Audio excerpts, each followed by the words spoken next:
jet fuel makes up to 40% of any airline's operating costs, an expenditure carriers say is out of their hands. But with the recent drop in global oil prices, some carriers say they've been able to curb this overhead. Well, the oil price has come down by about 36% since the mid-year high, and obviously that should translate into lower fuel costs. And I think across the entire economy, from petrol, diesel, but also obviously aviation fuel. Aviation fuel has, in the open market, has dropped as well.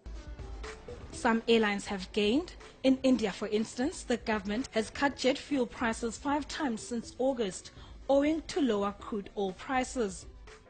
This translating into lower operating costs. But analysts say carriers operating in the developing world have more hurdles than just global oil prices.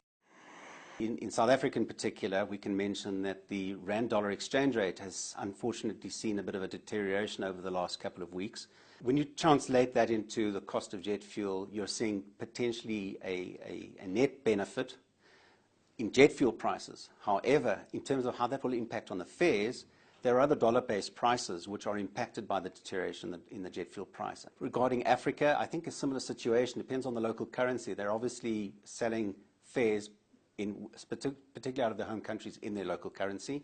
If their currencies are weaker than the dollar, and the dollar has strengthened worldwide, and even in relation to other currencies, you'll also see the fact that impact of the dollar price will have an impact on their local purchasing power. But Zwegenthal says air passengers do stand to benefit if prices remain low for longer. If this trend of the lower oil price does continue over into January and February, that some of those drop in the oil prices could be passed on to the passengers who purchase prices in the new year. But for now, the lower jet fuel prices are already a plus for any embattled airline on the continent. Kutaza Madodi, Johannesburg.